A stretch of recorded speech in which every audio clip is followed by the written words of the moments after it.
What is going on, everybody? AHS Rules, back again with another video.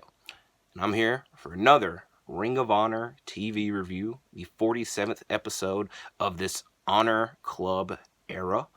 We had 3 championship title matches on this episode. But before we get into talking about this episode of Ring of Honor TV, we need to make note of the new Ring of Honor 6-man tag team champions, that being Jay White, Austin, and Colton Gunn, representing the Bullet Club Gold, aka the Bang Bang Gang. They have several different names that you can describe them as, but they defeated the Mogul Embassy this week on Dynamite.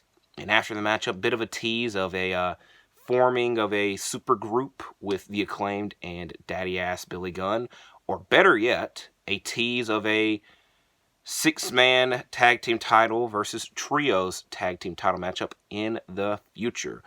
That is something we'll have to see later on down the line, but as of now, Jay White and the Gun Club are the Ring of Honor 6-man tag team champions. And now let's get right into this episode of Ring of Honor. First matchup is Nyla Rose versus Erica Lay. A very quick matchup with Nyla dominating, winning with a cannonball and beast bomb. There are 2 different promos that I need to talk about. One was later on in the show, and one was to kick off the show, both proclaiming to Nyla Rose, so I'm going to cover both of them here. The first one was Lexi Nair and Billy Starkz backstage, very frustrated that Nyla Rose attacked Athena on last week's episode, as they thought they had the week off and went mini golfing, and they were very upset that Athena got taken out, and that they plan to, maybe attack Nyla Rose, but, they come to their senses and like, we should focus on Billy Starkz winning the Women's Television Championship, so they do not attack Nyla Rose. But later on, Lexi Nair does interview Nyla Rose and pretty much ask why the hell did she attack Athena, and Nyla Rose was pretty much saying, hey, you and Billy Starkz were not there. Y'all are off mini golfing. And Nyla Rose wants the Women's Championship in Ring of Honor. So there is that. Next matchup. Something that I've mentioned a lot in these 47 episodes. The Ring of Honor Tag Team Championships. In these 47 episodes, they've been defended once. Now I could say they have been defended twice as the Undisputed Kingdom face the Iron Savages. I checked Cage Match, as this is the new hot website to use for wrestling fans. I'm kidding. I've always used it, but I mainly use ProFightDB. But Cage Match, it was easier to look this up because I double checked. I fact checked. It's only been defended once prior to this episode. And the other matchup that involved the Ring of Honor tag team titles on this Honor Club era was Aussie Open defending the tag team titles against the Iron Savages. So the Iron Savages could say they have been the only team to face for the tag team titles in these 47 episodes. That's the last time I want to say that. I've said 47 episodes at least 5 times so far. But here we go with this tag team title match, the Undisputed Kingdom versus the Iron Savages. Bennett and Bronson are the first 2 legal men, with the Kingdom doing lots of tandem offense in the beginning, including a spinebuster moonsault combo for a 2 count. Boulder lands a powerbomb and body slam combo on Bennett and Taven.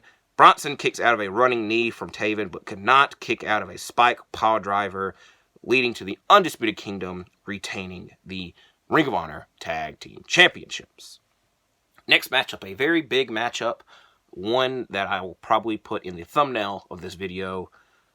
Bryan Keith versus Claudio Castagnoli. And for those that do care, Bryan Keith did not come out to still tipping. Lots of chops and uppercuts to start the match, with Claudio getting the upper hand. Claudio then tries to get a count-out victory, but Keith gets back in the ring before the 10 count. Now, commentating made note, and it is something that I kind of don't know / don't remember. Ring of Honor has always had a 20 count, but in this case, Keith got back in the ring before 10. And then commentary, like I said, made note, hey, Ring of Honor is a 20 count. I don't know if that's still the damn rule, because I feel a lot of times when wrestlers are outside the ring, they get in before the 10 count, or the referee just doesn't count at all. So I know in the grand scheme of things, it doesn't matter, but it's something. I always pick up on the little extra things. This is one of those little extra things that I picked on. Claudio then attempts to land a big swing, but Keith gets out of it and lands 2 big knees for a 2 count. Claudio then is able to land a big swing with Keith kicking out of the pinfall attempt. Claudio then follows this up with an uppercut that Keith kicks out of, and then Keith was not able to get out of a swinging sleeper hold by Claudio Castagnoli, which leads to Claudio picking up the victory. Now, we have a very big matchup here, an 8-woman tag, 8 competitors that could potentially be competing for the Women's Television Championship in Ring of Honor. Taya Valkyrie, Robin Renegade, Layla Hirsch, and Rachel Ellering versus Billy Starks, Queen Amanita, I still don't freaking know what it is. I'm going to go with Amanita this week. Kiera Hogan and Lady Frost. There was a promo earlier with Taya and her team pretty much saying that we do not get along, but piling up victories helps their cases in trying to get championships in the future. Starks and Renegade are the first 2 legal competitors in the matchup, with lots of tags taking place, with mainly Kiera Hogan being trapped in her opponent's corner. Eventually, a tag is made, and all the competitors get involved at this point, with the finishing sequence of the match leading Billy Starks picking up the win for her team after a Starks clash on Robin Renegade. And then, like last week, Abaddon comes out to stare down the competition that was in the ring. Next matchup. Now, I know in the grand scheme of things, this doesn't really matter, but this episode of Ring of Honor had 2 different locations, as this first half was taped after and before Collision last week, and then the second half was taped before and after Dynamite last week. So this portion took place at Daly's place. With this first matchup being Butcher and the Blade versus Top Flight. Dante and Blade are the first 2 legal competitors, with Butcher and the Blade being dominant early. That is until a crossbody by Dante is followed up with some knees.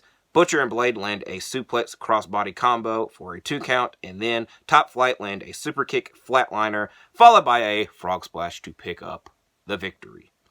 Next matchup is Sir Pentico versus Mark Briscoe. This is Mark Briscoe's first singles match in Ring of Honor since June of 2023. I was very close to saying 2022.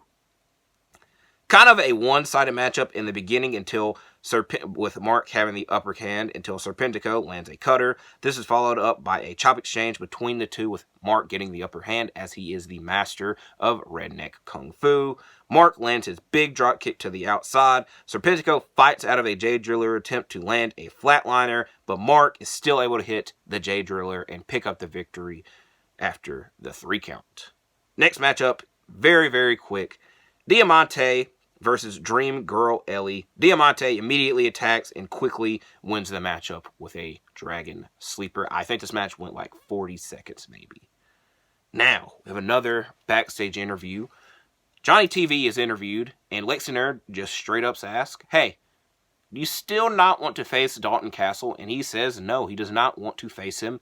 And Dalton Castle busts in with, I believe, 2 to 3 slices of cheese that were thrown at the wall and at Johnny TV, and he pretty much chases Johnny TV around until he locks himself out, as these 2 still do not like each other, and we still do not know if they'll have another one-on-one matchup.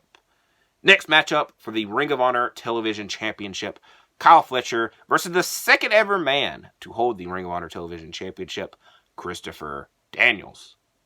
Lots of groundwork in the beginning, and it continues on the feet as they exchange forearms, ending with a flatliner and STO by Daniels. Fletcher lands a brainbuster for a 2 count. Daniels lands an Angel's Wings for a 2 count, and then Fletcher lands a big drop kick and a pile driver for 3 and the win. And there's no code of honor after this matchup as Fletcher shoos him away.